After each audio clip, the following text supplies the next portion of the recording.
Itu makna terakhir.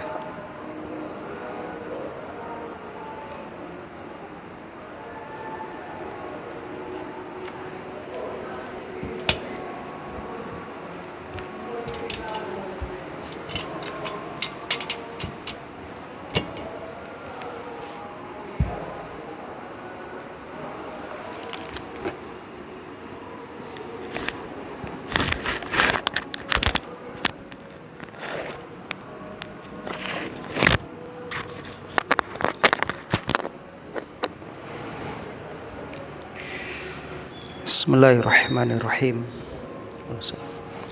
Assalamualaikum warahmatullahi wabarakatuh.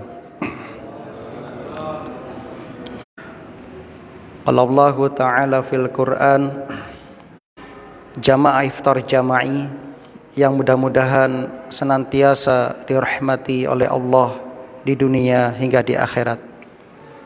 Alhamdulillah alladzi bi ni'matihi tatimmus sholihat. Segala puji bagi Allah yang dengan nikmatnya niat-niat solih hamba dapat terlaksana. Kita bersyukur kepada Allah di kesempatan yang berbahagia ini. Allah masih memberikan kemudahan, memberikan kenikmatan kepada kita hingga kita dapat menghadiri taman-taman surga di waktu yang utama, yakni di bulan Ramadan. Kaum muslimin rahimani wa rahimakumullah, tentunya dengan satu harapan, mudah-mudahan ibadah yang sudah kita upayakan, baik itu puasa kita, tilawah Quran kita, salat tarawih kita, sedekah kita, semuanya dicatat di sisi Allah sebagai amal solih yang akan memberatkan timbangan amal kita kelak. Rabbana taqabbal minna innaka antas samiul alim.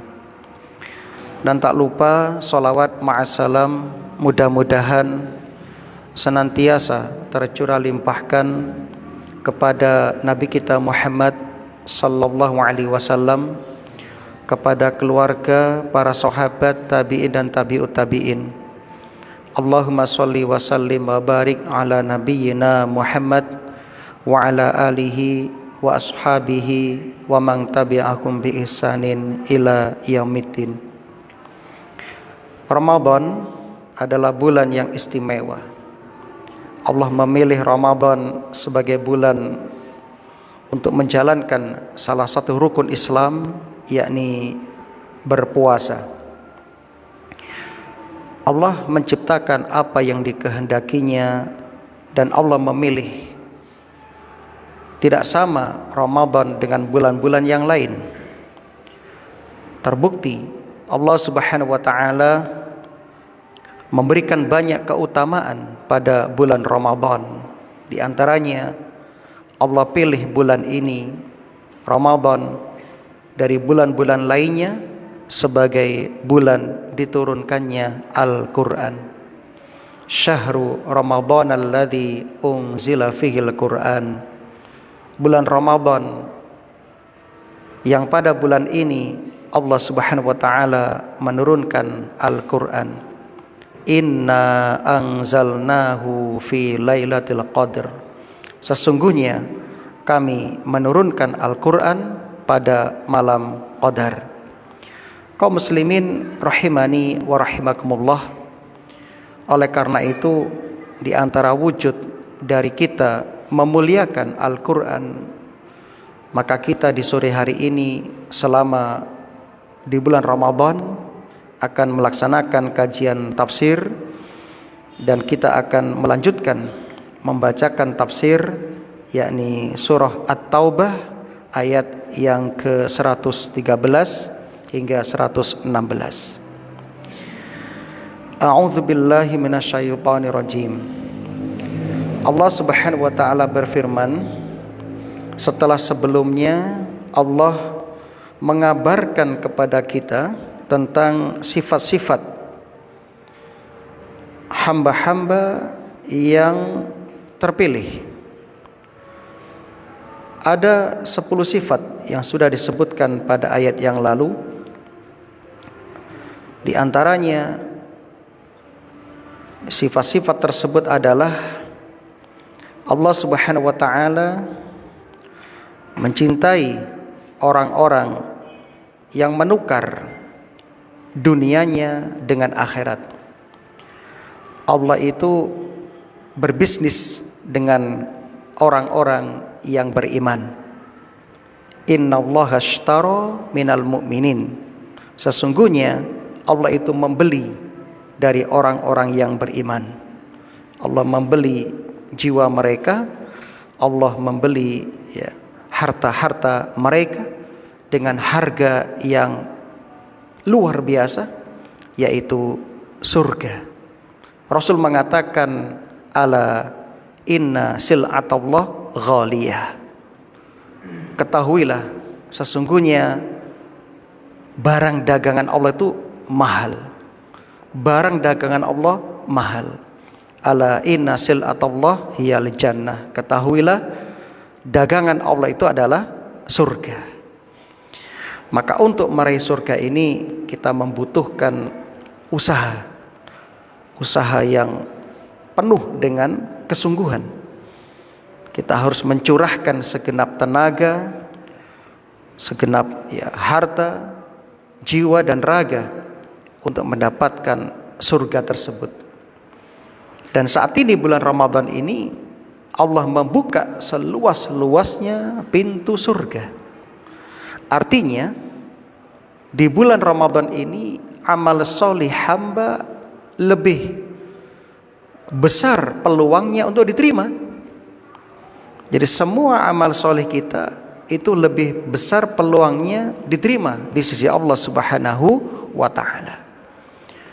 Dan Allah juga memberikan kesempatan seluas-luasnya kepada kita untuk mendapatkan surga dengan dimudahkan kita, dikondisikan kita agar kita mudah untuk melakukan amal solih. Sebab di bulan ini musuh-musuh kita, syaitan, dibelenggu, dirantai oleh Allah Subhanahu wa ta'ala, sehingga pergerakannya tidak leluasa seperti di luar bulan Ramadan.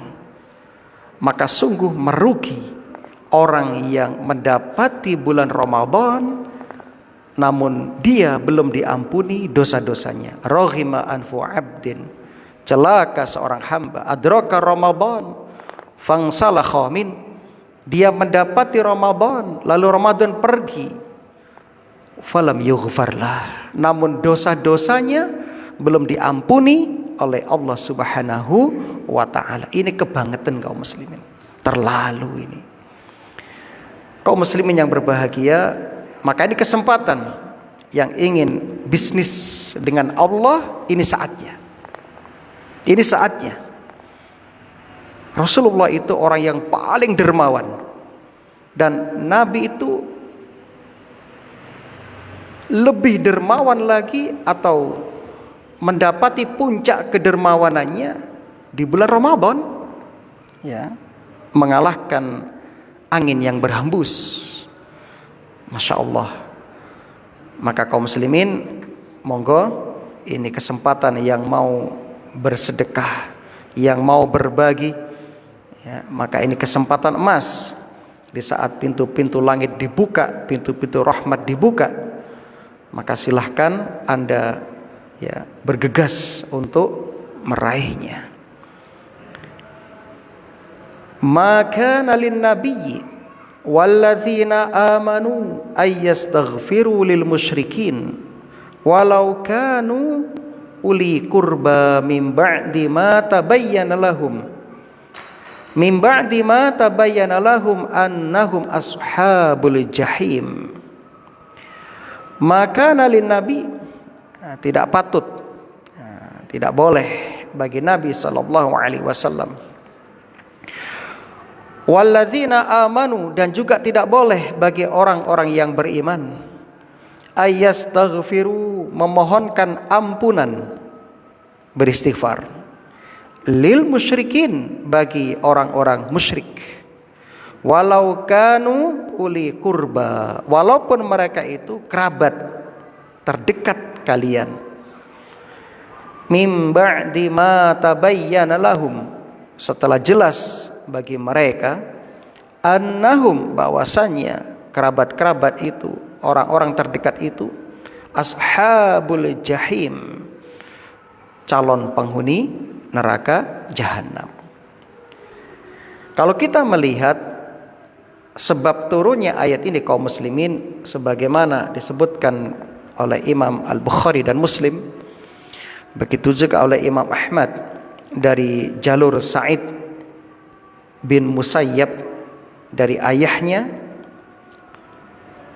ia berkata ketika Abu Thalib paman Nabi menghadapi kematian, ya, sakarat, ya,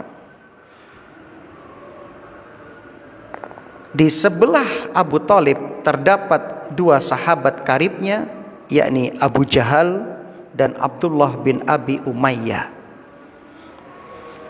Mereka itu mentalkin Abu Thalib, mengajari Abu Thalib. Di satu sisi terdapat keponakan beliau Rasulullah sallallahu alaihi wasallam. Nabi juga sama. Nabi ingin sang paman yang begitu besar jasanya kepada Islam meninggal dalam keadaan bertauhid kepada Allah. Maka Nabi mengatakan, ayam, wahai pamanku, qul, katakan paman, la ilaha illallah. Cukup, ini cara mentalkin. Jadi talkin itu artinya mengajari. Jadi disunnahkan, dianjurkan bagi siapa saja yang kerabat atau orang tuanya sakit keras, yang kira-kira harapan kesembuhannya itu menipis, supaya dijaga dan sering ditalkin. Sebab kondisi orang ketika hendak meninggal itu berbeda-beda. Terkadang setelah ditalkin, jaga, jangan ditinggal. Kadang dia mengucapkan yang lain, ngelantur, kadang menyebutkan, oh anu le engkono sawai piye, engkono ngene, sapine engkono enek tak aku ngene, biasanya begitu. Engko jok lali mobilku ngene. Nah, biasanya kan orang sakarat itu banyak godaannya, tidak segampang teorinya. Prakteknya tuh setan juga hadir, ya. Kenapa? Ini permusuhan terakhir antara setan dengan kita. Sebab setelah ini setan gak bisa lagi menggoda kita. Dan ini juga perjuangan terakhir kita menghadapi syaitan. Kalau kita wafat mengikuti arahan setan, naudzubillah, su'ul khatimah kita. Tapi kalau kita berhasil berpaling dari godaan terakhir syaitan, ya, sebagai puncak pertempuran kita dengannya, selamat kita. Maka ketika orang sedang sakarat atau hendak wafat itu, naza' itu sudah mulai ngelantur, tidak fokus dengan apa yang kita talkinkan, kita ajarkan, kita bimbing lagi, la ilaha illallah, dengan suara yang jelas di dekat telinganya. Kalau dia sudah berusaha mengikuti, cukup. Kalau dia nanti ngigau lagi, ngomong yang lain lagi, talkin lagi. Cukup satu orang. Jangan semuanya ikut nalkin. Teko pamane, loh, istighfar. Teko siji, oh wacana iki. Teko sijine, astagfirullah, nduk, nyebut. Nah, sampai ada pengalaman itu, bule dari istri saya di Lumajang itu, ketika hendak melahirkan, karena anak pertama itu menyiksa, dia pontang-panting, lalu ibunya datang, karena itu ya nyebut macam-macam, maka kata ibunya, nduk nyebut, akhirnya apa? But ya, karena kondisi. Nah, jadi gak segampang itu kaum muslimin. Nah, begitu caranya. Terus jaga sampai terakhir kalimatnya, la ilaha illallah. Bagaimana kalau dia gak bisa ngomong? Dia sudah kita talkin, kita ajari tapi meneng. Tapi ya dia mungkin bisa jadi dia sudah mengikuti dalam hatinya. Ya, pokoknya dia sudah ada reaksi, itu sudah bagus. Cuma terkadang orang nggak mampu mengucapkan. Tapi yakinlah, insya Allah ya, dia akan meninggal di atas husnul khatimah. Dan yang menentukan mudah tidaknya seorang hamba mengucapkan kalimat tauhid di akhir kehidupannya adalah bagaimana dia menjalani hidupnya itu. Kalau dia itu orang yang tidak melakukan kesyirikan selama hidupnya, orang yang baik ya, solih, insya Allah Allah mudahkan. Ya, naam. Sekali lagi ini menentukan kebiasaannya. Banyak disebutkan dalam kitab-kitab ulama seperti Ibnu Qayyim menceritakan ada orang ketika hendak wafat dia berteriak-teriak, ayo sini, datangkan bidu wanitanya, datangkan homernya. Ternyata pemuda ini punya kebiasaan selama hidupnya berpesta miras dan wanita. Ada juga ya, seorang pemuda yang diceritakan oleh salah seorang syekh di Timur Tengah itu kecelakaan. Kemudian mobilnya oleng, kemudian ketika dikeluarkan pemuda-pemuda itu ternyata ada handset di telinganya. Ketika dilepas ditalkin. Ya syab, qul la ilaha illallah. Dia nggak bisa, dia malah nyanyi ya, mantuk-mantuk ya, mau mati mantuk-mantuk sambil nyanyi gitu. Ditalkin lagi nggak bisa, sampai akhirnya dia wafat sambil nyanyi. Nah, ada yang seperti itu. Ya, ada juga kata Ibnu Qayyim orang yang bekerja sebagai akuntan. Ketika ditalkin dia malah ngitung. Wah, ini perusahaan ini labanya sekian, untungnya sekian, ruginya sekian, dia ngitung terus ngomel gitu ketika mau wafat. Berarti orang ini selama hidup menjiwai betul menjadi akuntan sampai mati pun ke bawah. Nah, maka kaum muslimin waspadalah, ini Ramadan. Kata ulama, Ramadan itu penentu kita 11 bulan ke depan. Kalau di bulan Ramadan yang Allah kondisikan seperti ini, kita masih belum dapat berubah menjadi lebih baik, dengan musuh kita syaitan itu sudah dibelenggu, maka dapat dipastikan di luar Ramadan itu kita akan sulit untuk menjadi baik. Sulit menjadi baik. Nah, maka yang terakhir, sekali lagi yang punya saudara sakit, jagalah mereka, kita talkin, kita siaga mengajari mereka. Naam. Qul la ilaha illallah, katakan ya paman, kata Rasul, uhajju laka biha indallah. Katakan la ilaha illallah, satu kalimat yang dengannya aku akan membelamu di hadapan Allah paman. Lantas Abu Jahal berkata, faqala Abu Jahal wa Abdullah bin Abi Umayyah, ya Aba Talib, atarghabu an millati Abdul Muttalib. Hai Abu Talib, apakah kamu membenci agama ayahmu Abdul Muttalib? Nah, ini pembisik dari setan manusia. Nah, Masya Allah, maka kaum muslimin teman juga pengaruh. Makanya hati-hati dalam pergaulan kita dalam memilih teman. Almar'u ala dini khalilih. Seseorang itu tergantung agama temannya. Ya. As-sahib sahib, kata ulama, kata hikmah. Teman itu menarik, teman itu nyeret, geret ya. Itu teman. Maka kita saksikan bagaimana pengaruh teman ketika Abu Talib sudah punya niatan untuk mengikuti arahan dari sang keponakan yang dia cintai, yang dia rawat mulai kecil, yang dia bela dengan harta dan nyawanya.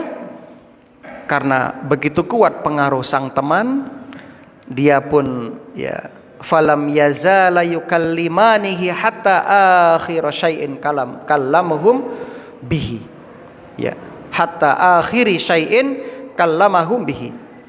Terus diulang-ulang, Nabi mentalkin lagi, Abu Jahal juga sama ya.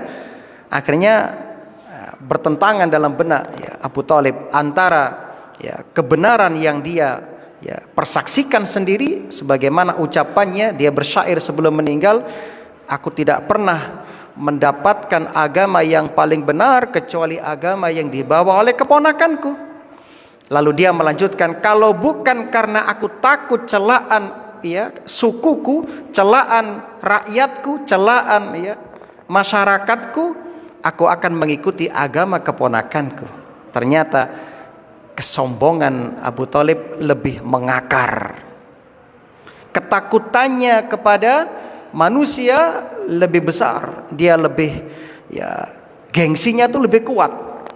Dia tidak mau mengakui ya Allah sebagai Rabbnya, Muhammad sallallahu alaihi wasallam sebagai utusannya. Sehingga dia pun akhirnya apa? Dia meninggal di atas agama Abdul Muttalib. Kemudian Nabi mengatakan, la astaghfironna lak malam unha anka. Paman, aku akan memohonkan ampun untukmu selama tidak dilarang oleh Allah kepadaku. Ternyata turun ayat ini, Pak. Ternyata Nabi dilarang untuk memohonkan ampun bagi sang paman Abu Thalib. Nah, namun Allah memberikan ya keringanan azab kepada Abu Thalib. Dia menjadi orang yang paling ringan siksaannya di neraka. Dia diletakkan di atas ya di atas ujung api neraka, memakai terompah, itu pun otaknya mendidih, umup otaknya, dan itu selamanya.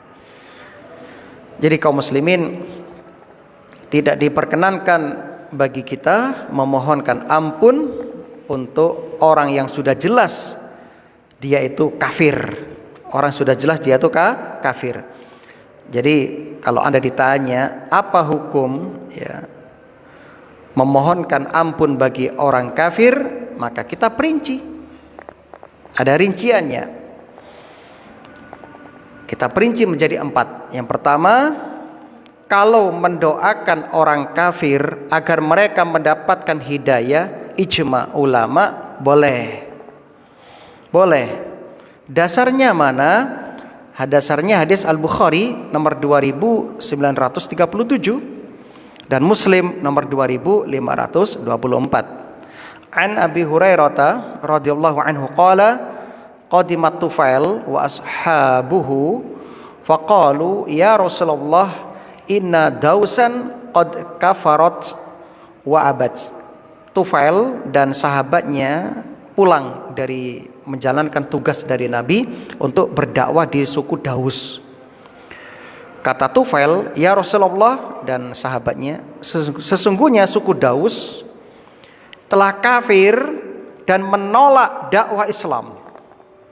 Maka kata Tufail dan para sahabatnya, fada'illah alaiha, ya Rasulullah, doakan mereka supaya mendapatkan petunjuk. Doakan mereka kepada Allah ya Rasulullah. Oh maaf, keliru. Fada'illah alaiha. Nah, jadi ada da'a ila, ada da'a ala. Kalau da'a ila mendoakan kebaikan, kalau da'a ala mendoakan keburukan. Ya. Doakan keburukan kepada suku Daus ya Rasulullah. Faqil halakat Daus. Ya, ada yang mengatakan dalam satu riwayat, hancurkan Daus, mampuskan Daus, ya, suku Daus.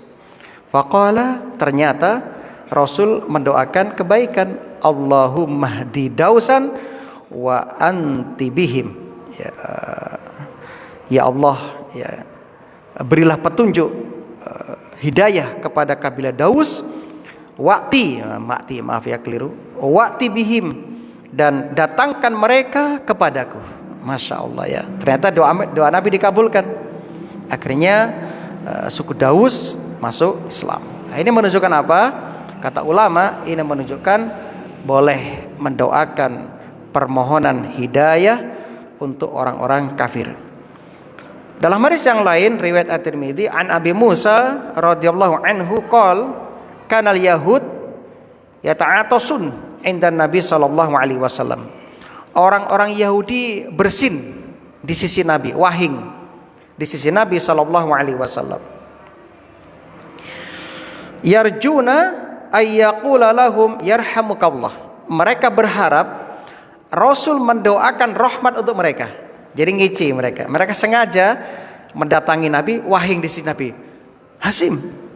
Harapannya Nabi mendoakan rahmat bagi mereka. Sebagaimana kita kalau ada saudara kita bersin mengucapkan alhamdulillah, kita ucapkan yarhamukallah. Itu harapan mereka. Tapi tujuannya apa? Ya, ngece. Fayaqul, ternyata Nabi mendoakan yahdikumullah wa yuslihu balakum.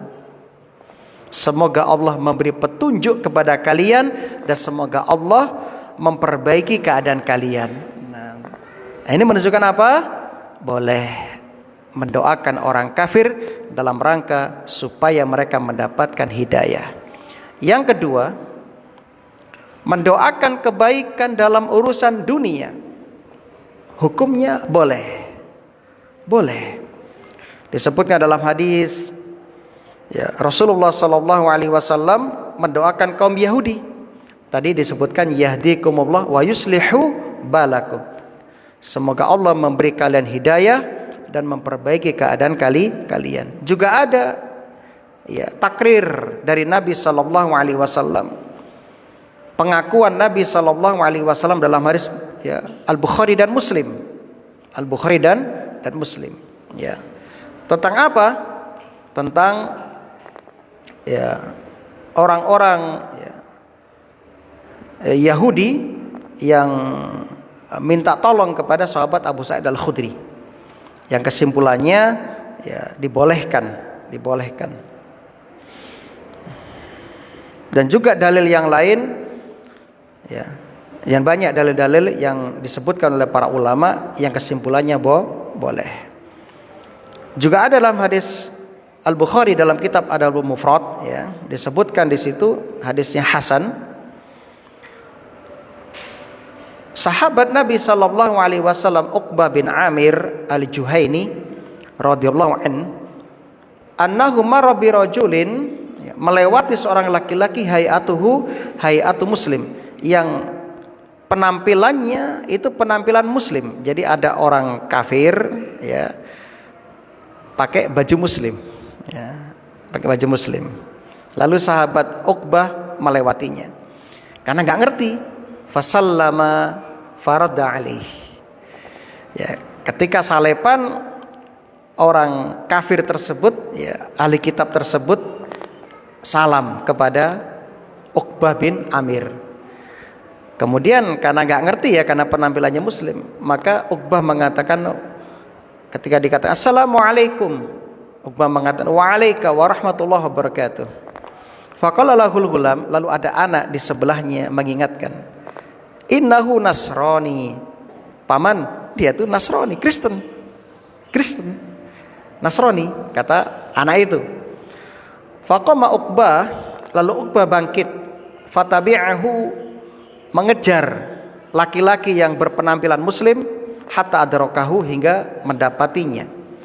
Faqala, lalu Uqbah mengatakan, inna rahmatullah wa barakatuh alal mu'minin lakin atalallah hayataka wa aksara malaka wa waladaka.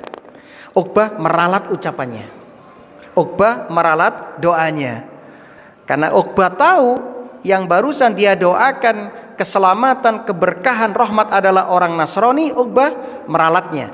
Ketika didapati, sini kata Uqbah, dijelaskan inna rahmatullah wa barakatuhu wa barakatuhu alal mu'minin, sesungguhnya rahmat dan berkah Allah untuk orang beriman saja. Lakin tetapi aku doakan kamu, atau Allah hayataka, semoga umurmu panjang, wa aksara malaka, hartamu banyak, wa waladaka, anakmu juga banyak. Nah, perbuatan sahabat ini gak dipungkiri, sehingga ini menjadi hujjah, menjadi dalil boleh mendoakan orang kafir dalam urusan dunia. Ya, mungkin ada orang kafir ya, bantu Anda misalnya, rumah Anda mau roboh, dia datang bantu membetulkan rumah Anda misalnya, lalu Anda ucapkan terima kasih dan doa seperti ini, semoga Allah panjangkan umur Anda, dilimpahkan harta Anda, diperbanyak anak Anda, boleh. Syukur kalau bisa ditambah semoga Allah kasih hidayah misalnya. Nah, makatan. Ini maghrib jam berapa ini? Jam 42 nggih. Oh, masih ada waktu sekedap. Ini yang kedua. Jadi kesimpulannya boleh mendoakan orang kafir dalam urusan dunia. Yang ketiga, mendoakan agar dosa mereka diampuni setelah mereka mati dalam keadaan kafir. Nah, ini ijma' sepakat haram, tidak boleh. Dasarnya mana? Ayat ini. Ya, dan juga disepakati oleh ijma' konsensus para ulama. Qala An-Nawawi rahimahullah, wa ammas salatu 'alal kafir wa du'a lahu bil maghfirah fa haramun binassil Qur'an wal ijma'. Dalam kitab Al-Majmu' bi Syarhil Muhadzab jilid 5 halaman 120. Imam Nawawi mengatakan mendoakan menyolati jenazah orang kafir, mendoakan agar diampuni dosanya, ini perbuatan haram berdasarkan nas Al-Qur'an dan ijma' para kaum muslimin. Begitu juga Ibnu Taimiyah mengatakan innal istighfara lil kufar la yajuz bil kitab wa sunnah wal ijma'. Memohonkan ampun untuk orang kafir tidak boleh berdasarkan Quran dan sunnah dan ijma'. Dan juga tegas surat At-Taubah yang kita bahas sore ini, maka nalin nabiyyi walladzina amanu ayyastaghfiru lil musyrikin walau kanu uli qurba min ba'di ma tabayyana lahum annahum ashabul jahim. Adapun mendoakan agar diampuni dosanya ketika mereka masih hidup bagaimana? Ini yang pembahasan keempat. Yang keempat, mendoakan agar diampuni dosanya ketika mereka masih hidup. Ulama menyatakan boleh.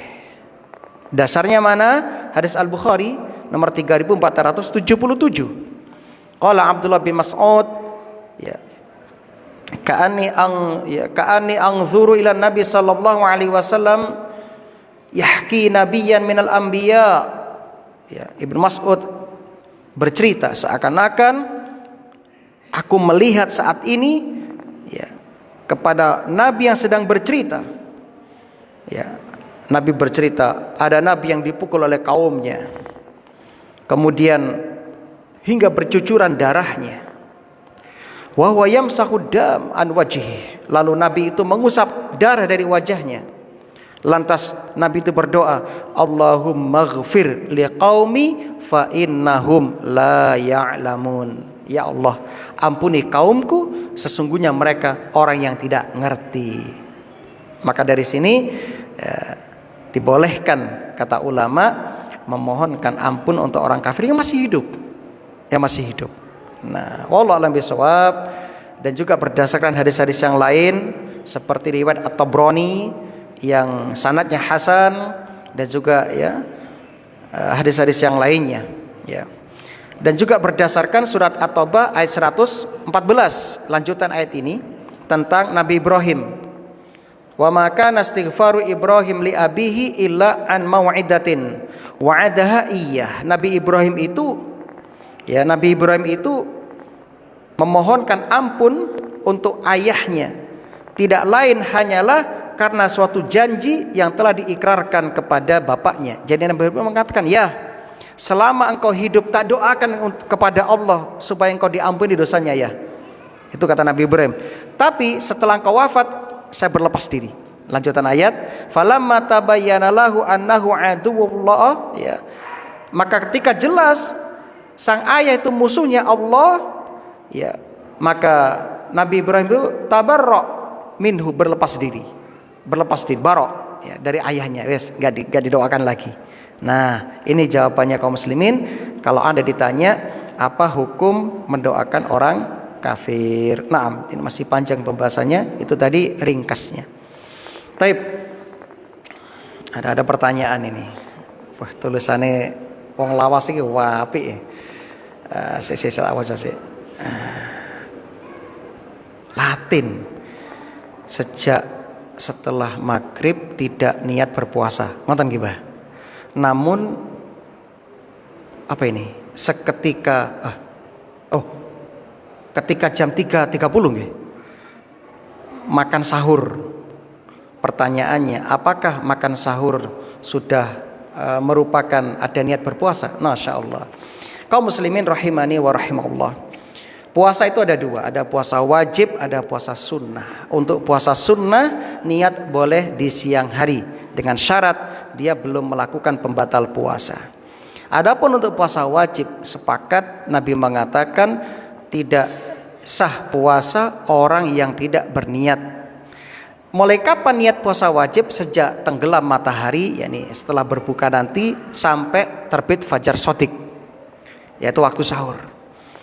Kemudian bagaimana ketika ada orang dari awal maghrib itu gak ada niat puasa, tiba-tiba dia makan sahur, apakah sudah dihukumi berniat puasa? Naam, betul, dia sudah dianggap berniat puasa, karena sahur itu salah satu di antara sunnah dan menunjukkan dia tuh sudah punya niat besoknya puasa. Pertanyaan kedua, apa ini? Napa niki, Mbah? Nafsun. Oh, nafsun artinya jiwa. Nafsun juga diartikan napa, Mbah? Juga diartikan nafsu. Oh, ngoten. Naam. Kita kembali ke bahasa Arab karena ini bahasa Arab, ya. Cuma terjemahan itu berbeda-beda. Ada yang menerjemahkan nafsu itu diri, ya. Seperti bahasa Arab nafsi, dewi, aku ya, kon kan gitu kan. Ada sesuai dengan terjemahan itu nafsu ya nafsu, yaitu jiwa. Dan hawa itu sesuatu yang mendorong atau menarik, sedangkan nafsu itu keinginan. Hawa itu keinginan, nafsu itu jiwa. Ada hawa nafsu berarti keinginan jiwa yang mendorong dan menarik. Nah, tergantung, kalau hawa nafsunya kepada kebaikan maka akan mendorong kepada kebaikan. Kalau hawa nafsu kepada keburukan akan mendorong kepada keburukan. Jadi ini hanya ya masalah penerjemahan saja, ya. Tapi kembali ke hukum asal, nafsun itu artinya ya jiwa, ya, juga bisa bermakna diri, itu nafsu. Kemudian pertanyaan berikutnya, apakah kata nafsu sama dengan kata hawa nafsu? Itu tadi sudah tak jelaskan. Jadi itu dua kata, dua diksi. Nafsu sama hawa. Hawa itu satu kata, nafsu satu kata. Ya, kata dalam bahasa Arab artinya ya, kalimat dalam bahasa Arab artinya adalah kata dalam bahasa Indonesia. Kalau kalimat itu jumlah. Jadi saya katakan kata di sini adalah kalimat. Ya, ini bahasa Arab kalimat, bahasa Indonesia kata. Jadi nafsu itu sendiri, hawa itu sendiri. Hawa nafsu ketika digabungkan artinya ya keinginan, ya, kehendak. Nah, seperti itu. Apakah hawa nafsu dengan syahwat? Ya, syahwat itu sinonim atau persamaan dari hawa nafsu. Tergantung syahwat kepada apa. Nah, kalau syahwat kepada kebaikan atau keinginan kepada kebaikan, syahwat kan keinginan artinya. Syahwat itu keinginan, dorongan, itu syahwat. Cuma selama ini syahwat lebih diartikan kepada keinginan kepada lawan jenis, seperti ya. Syahwat kepada lawan jenis. Padahal secara bahasa syahwat itu keinginan. Ya. Nah, dia tuh sangat bersyahwat kepada ini misalnya. Nah, seperti itu. Jadi hampir sama sebenarnya, hampir sama ya. Nah, jadi hawa nafsu dan syahwat. Cekap nggih? Insyaallah kita lanjutkan besok. Enaknya jam berapa mulainya? 4:30 atau jam 5? 4:30. Oke, kalau 4:30 saya mau datang 4:30. Nah, semoga jamaahnya istiqomah. Subhanakallahumma bihamdika asyhadu alla ilaha illa anta astaghfiruka wa atubu ilaik. Ini sudah maghrib ya? Wah, subhanakallah bihamdika. Selamat berbuka, semoga puasanya diterima. Assalamualaikum warahmatullahi wabarakatuh.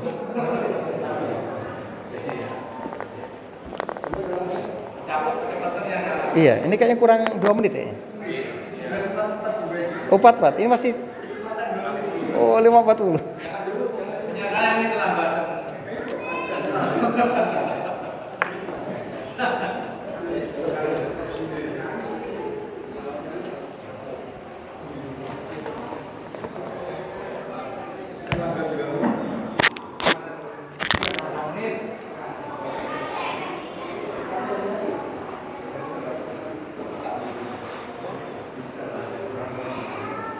Kayak macam-macam. Kayak macam-macam.